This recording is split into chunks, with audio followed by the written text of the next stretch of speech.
Yeah. Sir, can you help me to like find the topic for this article? Yeah, I will after the lecture, then we can talk. Okay, perfect. Please short.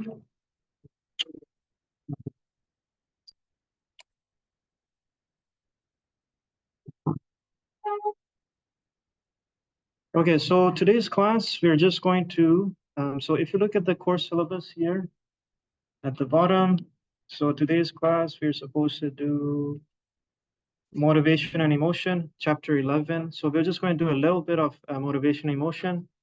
And we have three more, and then 1, 2, 3, 4 classes more. And then you have your final exam, April 16th, and then your assignment due. Final exam is going to be like the midterm. I'll give you some of the questions, and 20% of the rest of the questions you won't have. So that will be the final exam. So similar to a midterm, but most of the questions you already have with the answers, like I showed you with the midterm. But the other questions I will keep the ones which you have to study for those chapters, obviously. So it'll be 20%, 80% probably, or 70% questions I give you, and then 30% will be the ones I make up. You won't know those questions, right? Assignment is also due on April 16th, so that's the assignment. So someone was asking about the assignment. Well, for the assignment, you find a research article, and some people already found a research article, and try to get it between 2000 and 2004 in terms of the publication.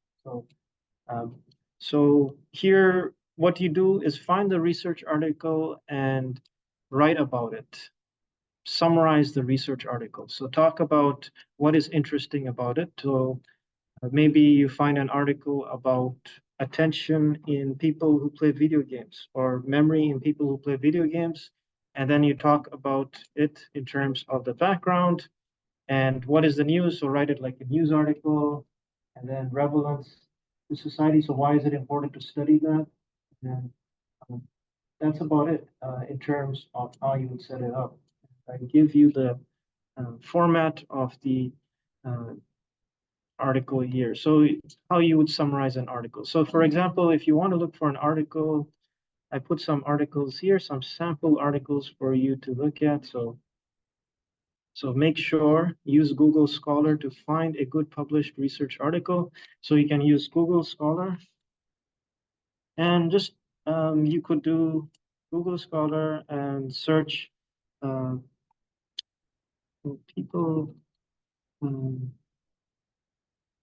research article memory India or something like that. So you can also do 2000 since 2000 through, and you can look for examples. So I did something like research article memory India, and then I found some articles looking at research articles, right? Or I could do attention, something like that. So, and these are, so burden of attention, hyperactivity, you could do that. See what I mean? So these are topics that we have already covered. So I can even look for more emotion. And this is another one. This is an article, right? There are people who are being tested in it. So you can check if there are people being tested. Were there participants in there? Yeah, there's a sample of people, right? 385 people were tested in it. So that's how you could look for an article. If you have difficulty, I'm over here, so you can tell me how to explain it to me. So we're going to cover emotion today. We can also look for motivation. And there are some articles on motivation between 2020 and 2004. We also did learning. We also looked at impact of COVID on higher education. But make sure that when you look for you have the research article, there are people who are being tested in it. So it might be young adults, older adults, or it might be the children who are being tested in that study, right? So that's about it. So after after the lectures, then we can. There are already people who emailed me about their research articles, so you can ask me about help if you have issues with that in terms of the research article. So in terms of class today.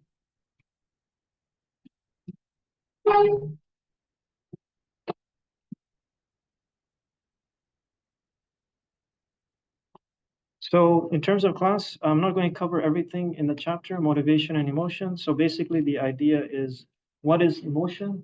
So emotion is something like when you're smiling or frustrated or you're sad. These are the kind of emotions we have. So there are several types of emotions we can have: joy, love, happiness, fear, anxious, anger, people. And also think about, when we think about emotion, also think about when you see a bear, for example, and it's threatening to you, you're scared of the bear, what happens in your body, right? And so you get the activation of the amygdala, and there's an increase in heart rate, and there's an increase in release of stress hormones, right? So that's what happens with a person who sees a threatening stimulus, right?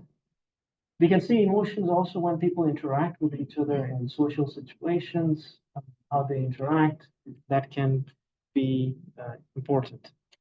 So the idea here, so for example, here this is person, this man is grabbing his son over here, preventing him from falling. What happens is this heart rate is high, right? His heart rate is high. He's scared that his son will fall off, right? And so his pupils dilate, increase in heart rate. Over here, his eyes are dilating, salivation, digestion. And over here, it's more of a relaxed state, right? More relaxed state when he finds a sun over there. So it is a decrease in heart rate and so forth. So the parasympathetic part. We can also think about emotion and physiology. So, right, sympathetic, a tiger is coming towards you, the heart rate increases, the accelerates, and it secretes the stress hormones. And when you are relaxed, so example, you see a kitten, it's more of a decrease in heart rate, right? And so you can think of it parasympathetic and sympathetic division. So what is emotion? Emotion is a feeling. So we all feel emotions. We feel sad, we feel happy, we feel angry. And so these are kind of basic emotions. And we can think about an emotion as a feeling, as a behavioral response, or a physiological reaction. So it can be an increase in heart rate, for example, or um, pupils dilating. So that's more of physiological reaction, right? And behavioral response would be something like you run away from a tiger, for example. That could be a behavior. Or you hit someone because you're angry at that person. You hit that person because you're angry. That's a behavioral response. And so motivation is in terms of drive. So you can think about motivation. So I need to get some water right now. I'm fasting, for example. I want some water. So I have unbalanced equilibrium, right? I need water to drink. And so I have a drive. I'm thirsty. I'm thirsty. And so I'm motivated to get water, right? So there's a thirst water. And then I restore my balance once I get the water, right? And our emotions act and motivation. So I'm motivated. So when you're studying, for example, you're motivated to study. Why are you motivated to study? Because you want to get a good grade, right? So that's a motivation in terms of. So motivation.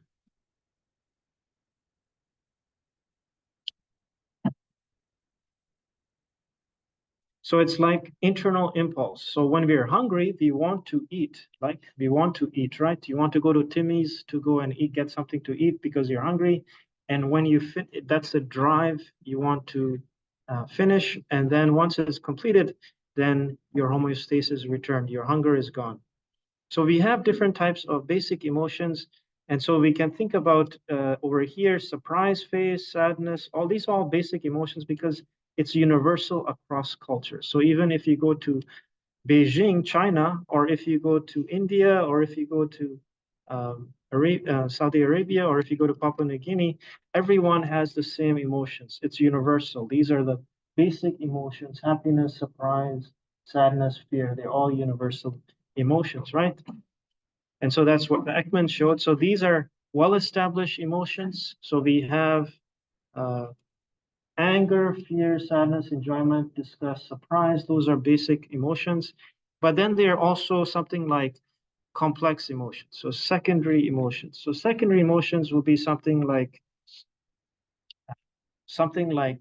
joy or satisfaction. That you did well in, you got a good grade in the course, and you're satisfied with yourself. That is a secondary emotion. Negative secondary emotions are more anger or sadness or ashamed. So let's see. I had it here. So you can think about basic emotions, and then you have more of complex emotions. So something like embarrassment, excitement, or contempt would be more of a complex or not a basic emotion.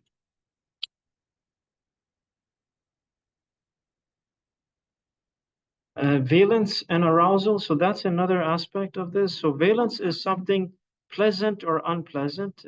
So being happy is a pleasant feeling. So you're happy that you got a good mark on the test. That's pleasant feeling. And how happy you are. So you got a 80% on the final exam. You're happy, but then you get a 100%. So you're very aroused, right? So that you're very excited, you're delighted.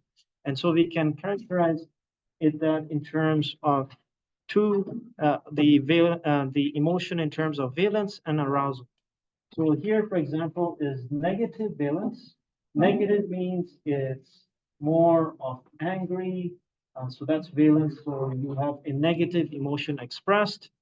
And then arousal, it's more of the intensity. Intensity would be high. So if you're very angry, for example, then you have high intensity in terms of the anger. So that's high arousal. So you have negative would be negative valence, unpleasant, and positive valence is pleasant. So happy is a positive valence over here. And also in terms of very happy, that will be high arousal over here, right? And this is the figure taken from your textbook. So you can think about this as going on pleasant on the left side and pleasant on the right side and unpleasant on the left side. So someone who's angry has a valence of unpleasant, and someone who's has pleasant, it would be more delighted or happy, right? On the right side. So that's positive, and then negative, and then the intensity, how happy you are is up if you go above.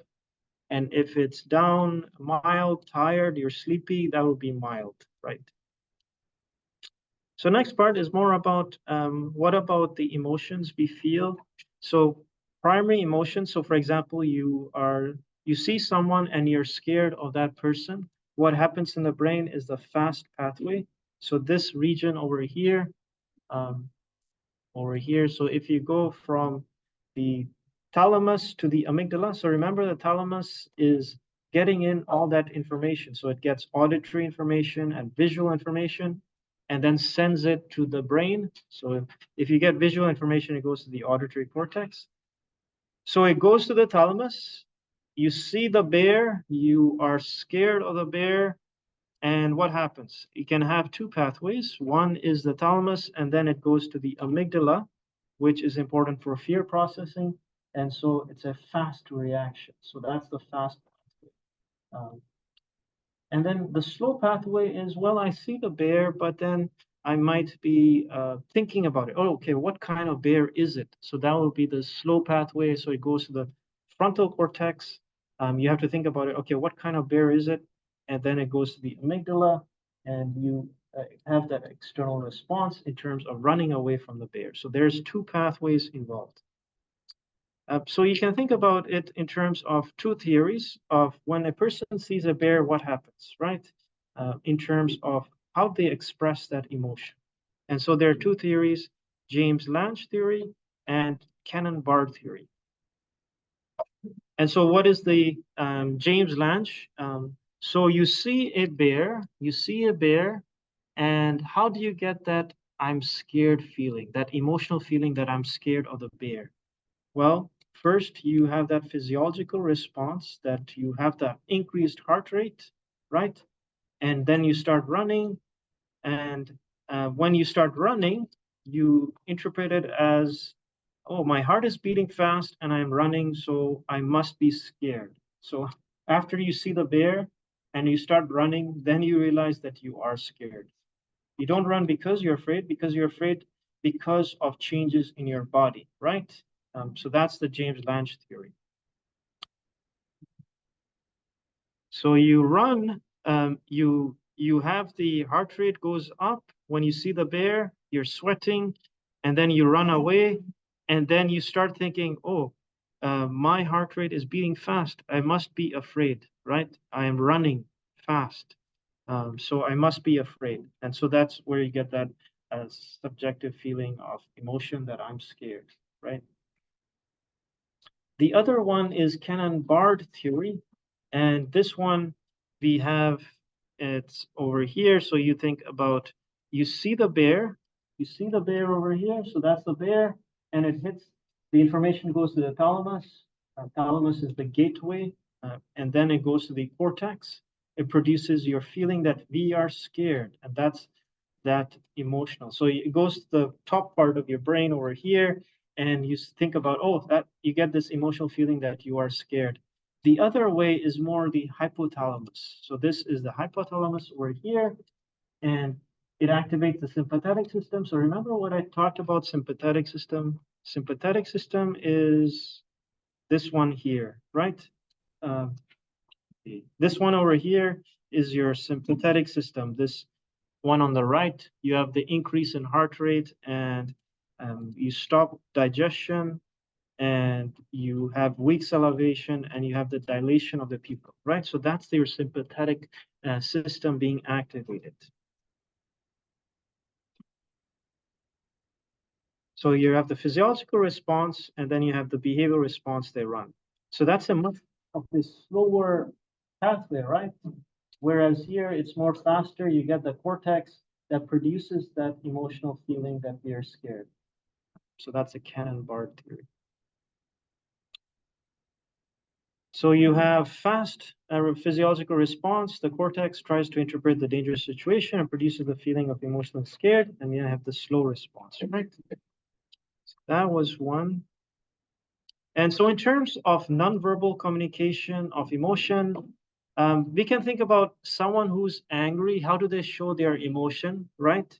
And one can be shown by facial expressions. They start smiling if they're happy. If they're angry, they start frowning at another person. That's facial expression. And they can also make gestures, right? So if you are in a car and someone else cuts you off on the highway, and then you make a gesture to that person and you go, that's a form of you trying to disrespect that person because they went in front of your car, right? So that could be a form of nonverbal communication in terms of gestures. So we can think about what is unpleasant versus pleasant. Unpleasant is something which is negative. So you're sad, it's negative. When you're happy, pleasant. So that's pleasant. And level of arousal. So you're very excited. That will be an intense arousal, right? And if you're mildly aroused, you're bored, that would be an example of unpleasant. And if you're pleasant and relaxed and it's positive, it's mild, that would be mild over here, right? So we go into types of motivation. There are different types of motivation. So there's one which is intrinsic, extrinsic motivation. So intrinsic motivation would be something like, so these children are playing chess, and one of them wants to play because they're learning about something. So they're learning how to play chess. They're getting information about how to play chess. Whereas this girl over here, well, she wants to play because she gets a reward, right? So it's the same thing if you're working in a job in Tim Hortons, or if you're working in a company, in a business company, and you're just working for the money, and you're not doing it because you like your job. That would be extrinsic motivation. But if you like your job and you like what you're doing and it's not about the money, then it's more intrinsic motivation. So someone, for example, is driven by grades. He just takes the course just to get a high grade. It's an easy course, or she takes the course because it's an easy course. That's extrinsic motivation, right? Some examples here. It's intrinsic because you enjoy the task. You enjoy doing it.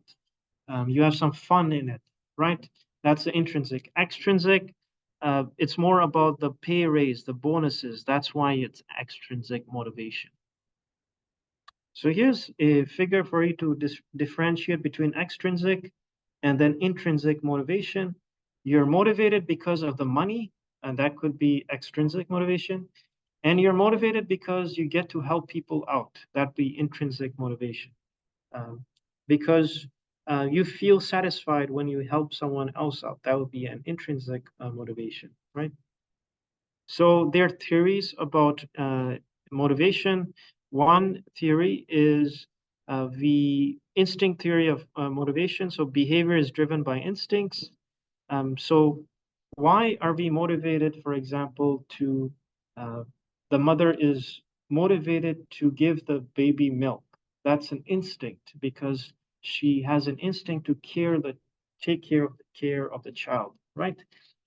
And so instincts may include behaviors such as infants. So the infant, this baby over here, has this instinct that I need to get milk from the mother, right? So that's sucking and nibble and sucking.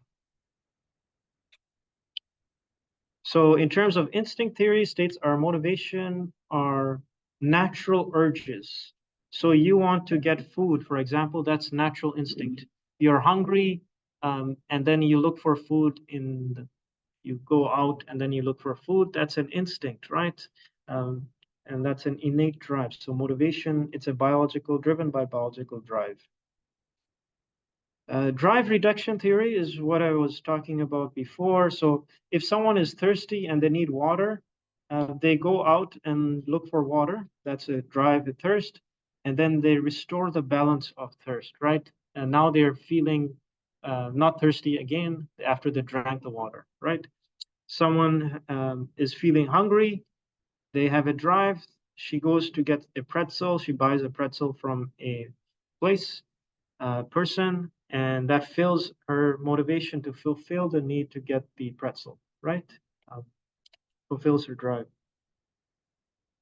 Something, if you're hungry, for example, and you eat a watermelon to fulfill that hunger, right? And as a result of homeostasis. But if you're hungry, then that's not in homeostasis, so you have to keep your body in balance. And so the hypothalamus gets activated and you need to go out to get food. And once you have eaten, now you're in homeostasis in terms of your system. So drive theory states that common physiological needs such as hunger, urge to survive are the primary drivers of human motivation. We are motivated to satisfy these needs. So if you're not satisfied, so if your stomach starts grumbling because you're hungry, for example, then you search for food to eat, right? If you're shivering, then you get a jacket or a sweater to wear, right? So arousal theory of motivation. So why is it some people like to go on a roller coaster? Well, some people don't like to go on a roller coaster, right? Why is it? And why do some people like to listen to relaxing music? Well, that's because those people who go on the roller coaster, this might be their level of arousal. They want to go at this level of arousal. They like to feel the thrill of it. And those people who don't want to go on the roller coaster, they have more of anxiety of going on the roller coaster, right? And everyone has an optimal level of arousal. Why is it some of you like to go on a roller coaster and others don't like to go in a roller coaster? Some of you don't like to go to Wonderland to go on the roller coaster, versus other people do like to go to Wonderland for a roller coaster. Why is that? Because some people like the thrill. That's their optimal level of arousal, whereas others, they don't like that thrill. It causes high anxiety. So thrill seeker, a person who maintains a high optimal arousal needs more extreme activities to satiate, fulfill their appetite. So someone who's skydiving or bungee jumping would be an example. So let me show a video.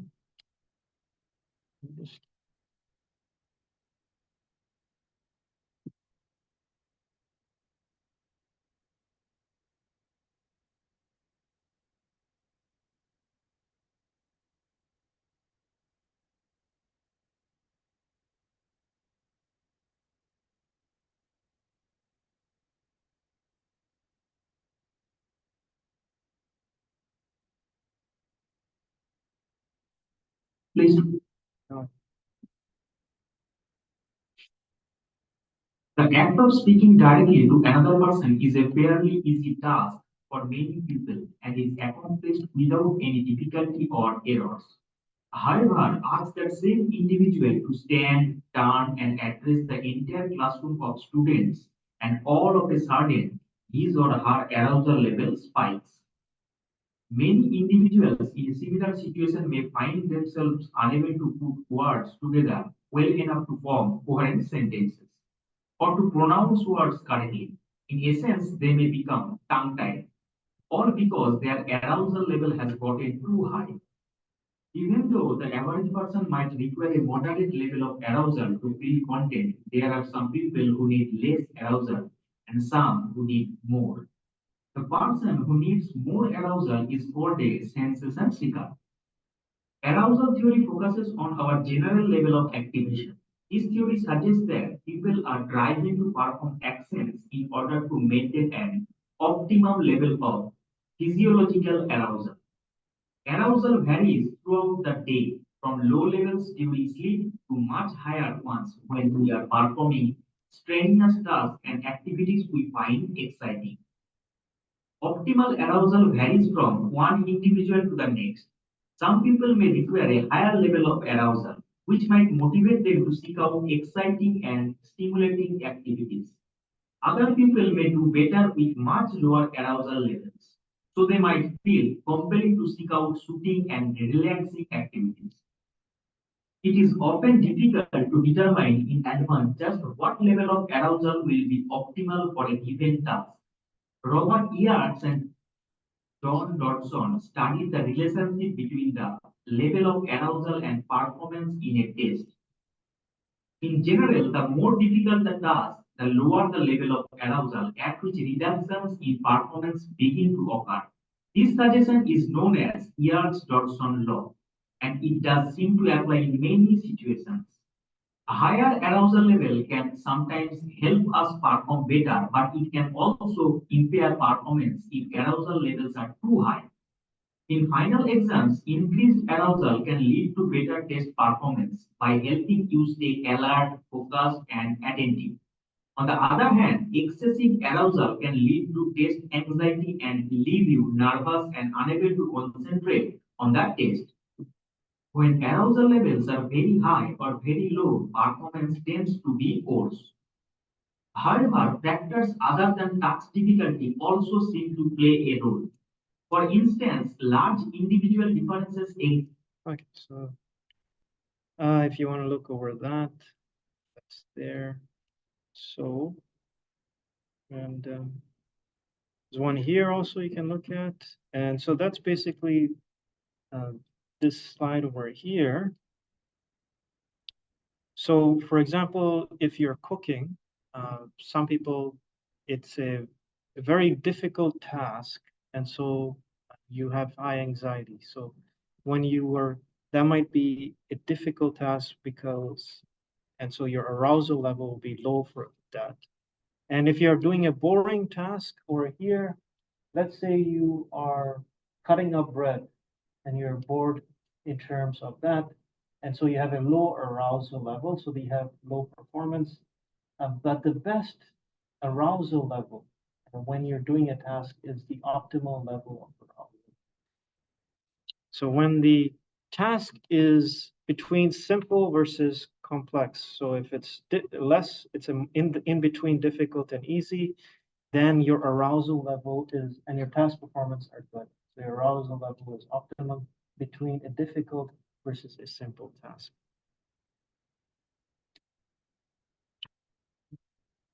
And Maslow's hierarchy of needs, well, this is about you have to fulfill hierarchy of needs. So first, you have to get food, and after food, you get security. So that's security. And then social comes after. So family, friendship comes next. And then once you get family and friendship, when you've completed that, then you can look at confidence. How do I improve my confidence? How do I accomplish? And then you have self-actualization. So you have to satisfy the levels which are the lower level, and then you can satisfy the levels which are higher. So unless you don't have water or food, then how can you satisfy employment or safety? How can you satisfy social needs such as family, friendship, right? So for example, you have physiological, breathing, food, and water. So that happens with children. So children who are 6 to 8 years of age, they need water, food, sleep. Uh, and once that's fulfilled, then they feel secure at home. So that's security. They need employment. That's a need. And then they need love. They need friendship and family. That's the third need, which goes higher up. And now they need achievement. That would be the esteem part.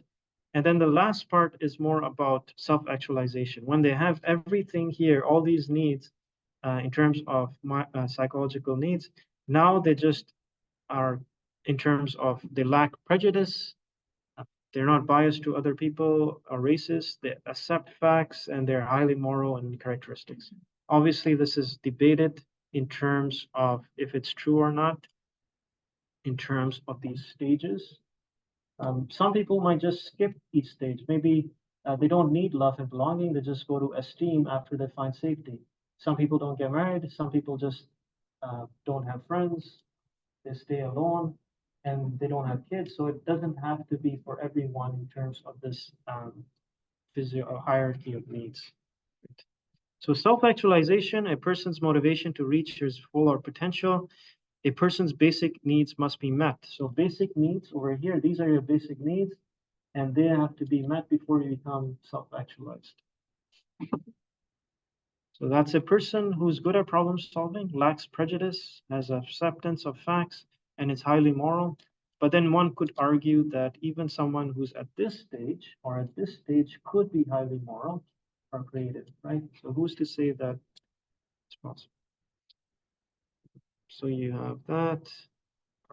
So now so last thing for this class is that you need to find a research article between 2020 and 2024, and it has to be with people testing people. So the researcher tests people in terms of the experiment. So it has to be an experiment, and you're testing people in terms of participants, and you're to write a newspaper article on it.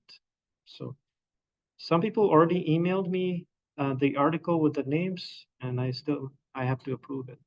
So just fill in. So that's it about the class. So you can leave once you found an article and you have put in your attendance, and I have approved your article, right?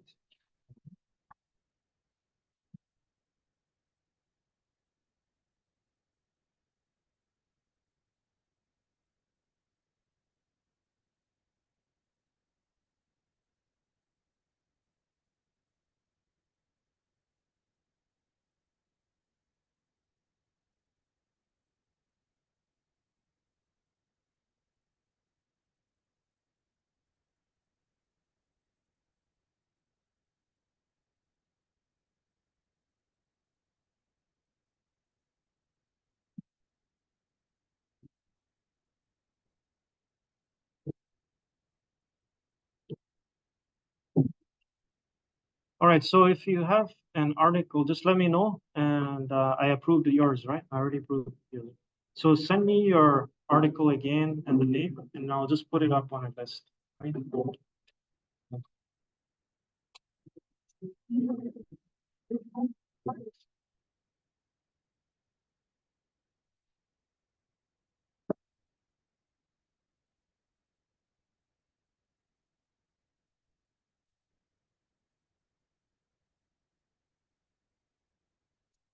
Email my.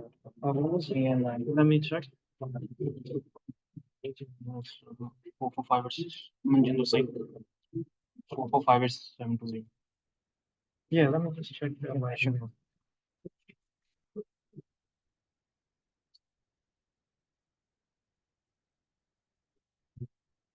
You know how to go to email from here?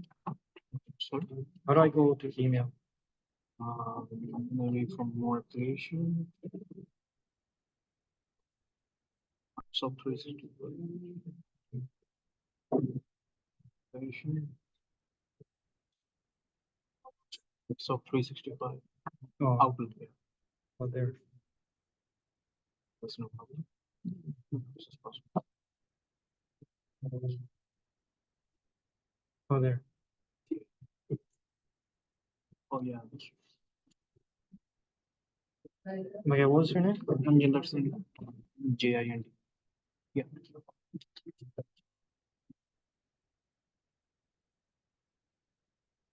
Social media usage.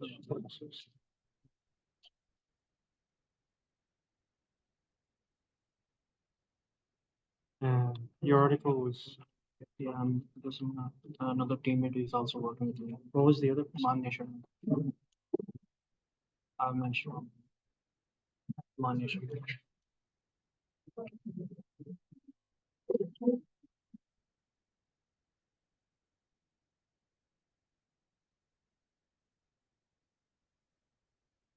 Do you know? Do you understand the assignment? Yeah.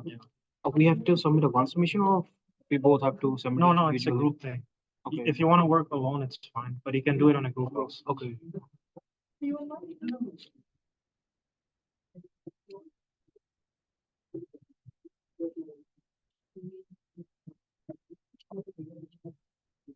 Okay. Yeah.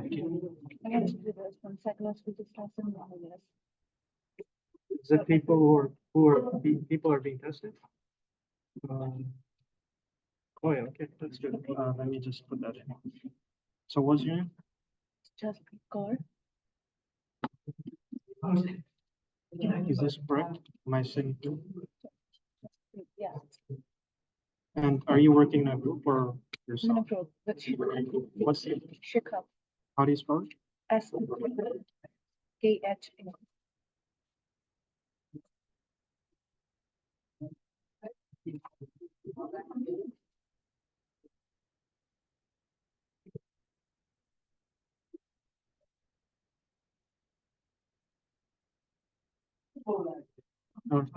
Please give me a small info like how do we do it? Oh, I did give an info about it, so.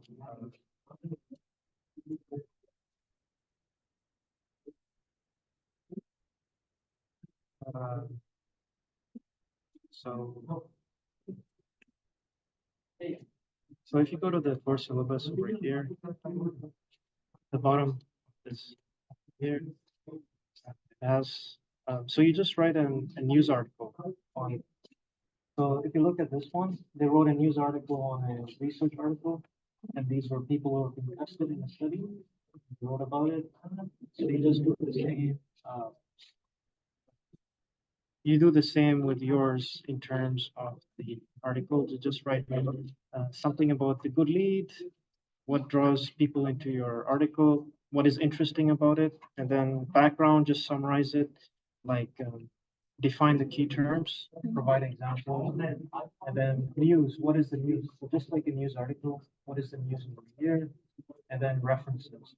Well, you don't need references, you can just cite your paper, the one we wrote about. That's good.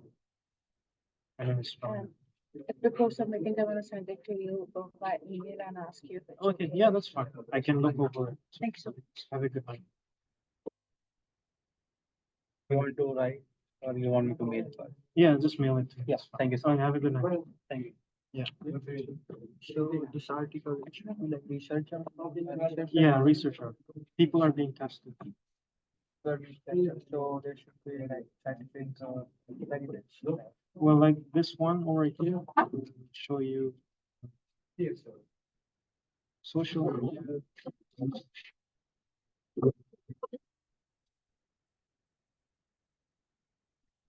Can I work alone or? Yeah, it's up to you if you want to work alone. So this one, he chose over here. I think that was his article. This one is an experiment, right? So you see this, there are people being tested, 250 people, and the participants rated the internet, and then they talked about what was, so something like that. It should be just an experiment. So can I send you screenshot? What is the one you've chosen?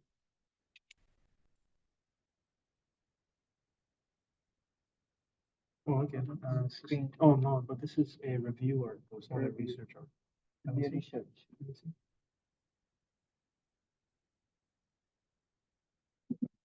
Yeah, it should be a research article. It's a review. It's a review article. So like this one over here, right? Majinder has over here. You can see it's a review article, right? Because the person does an experiment or he does a survey in which there are people who are surveyed about. This one they are writing a review. Yeah, they're writing a review.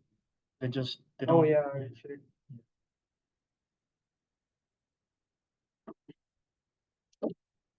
What kind of article we have to write? On what topic? Oh, it's just a news article. The one you chose. Oh, so you have to choose an article too. Any Have you topic. chose an article? Any topic. Any topic relevant to what we've talked about here in psychology. Okay. So, Can I write on mass media and its influence or behavior? is there people being tested on this? People. I put it. So you want to do like what topic interested you? Let's say, are you from India, right? India. So what interested you from topic in here? This mass media. Mass media.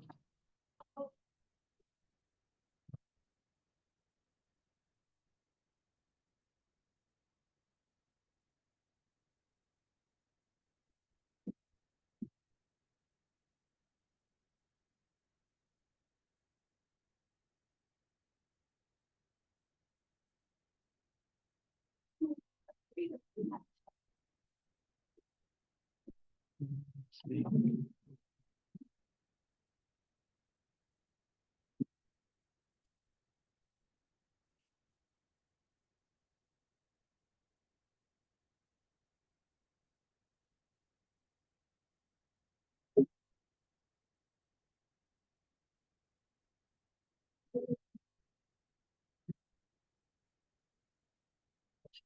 You can choose something else like attention or something. Motivation, like that's the predicting.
Oh, you can do this one. Screen time and mental well-being. Let's see. I talk about. Sorry, This thing is. by the same article. No, it's article. Yeah, okay, that's fine. That's fine. Yeah, that's fine. Just seeing if you can download this one. So what you have to write on this article? It's like a news article. Okay. Have you seen news articles? Yeah. You just for other people like your parents or some like siblings, brothers, sisters, or your friends, how would you explain it to them, right? Okay, I have to write some here about summary. Yeah, like a summary. Yeah. But like I put up in the course syllabus, like how it looks like over here. You, this is how the structure should be like, right? Okay.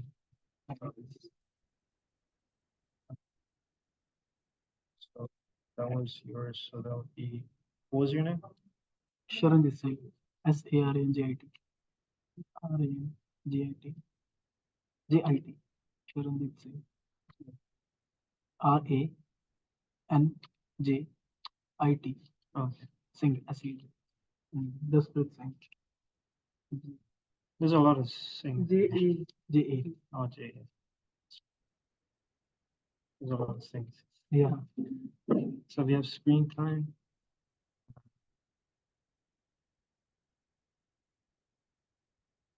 And,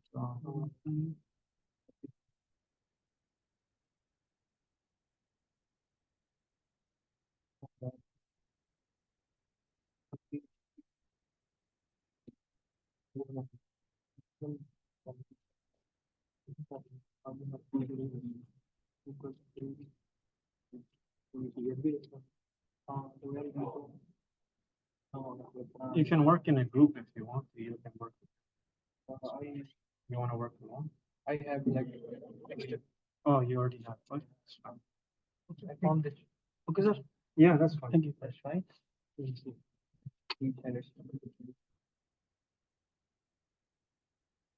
Can you access the whole? Oh, that's the whole. Yeah. You just read.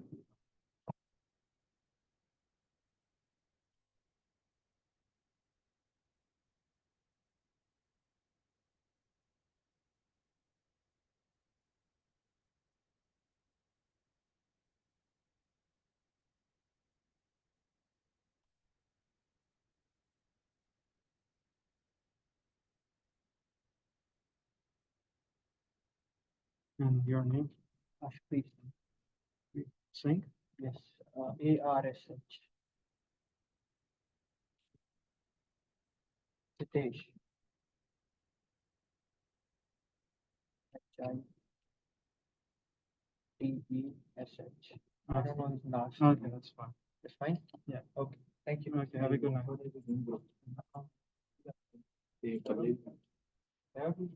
तेरा नाम क्या है? You have it in my class? तेरा भी करा. What's You his can add name? his Yeah, yeah, sure. What's your name? Part in How do you- PHART. Yeah. PHART. PHART. Oh, okay. INDER.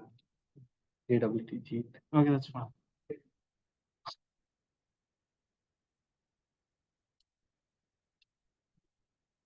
Okay.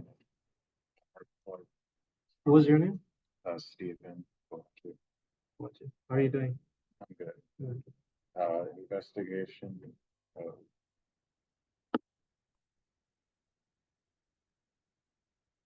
See, investigation. I'm just going to look it up. So. Yeah.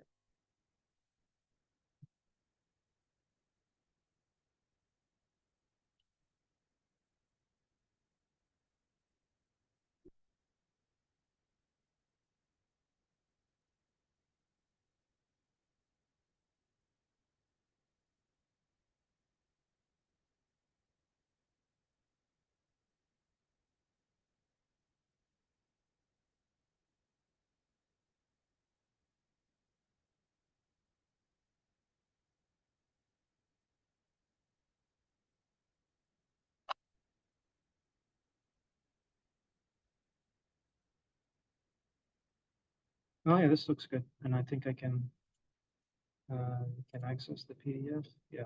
Okay. Let me just write down your name.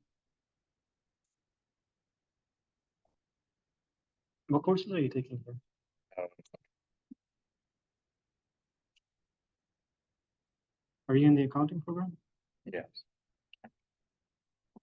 First year? Yeah, first year. What are you guys doing in accounting?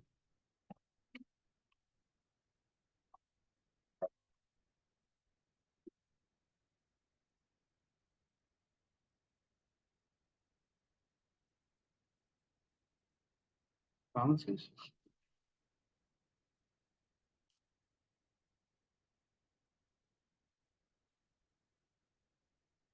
Oh, balance sheet. So what's your name here? Stephen Belagi, Steven, Yeah. Bolaj, HR here. AJ. Okay, have a good one. Okay, I'll just post that. okay, Have a good night. you too.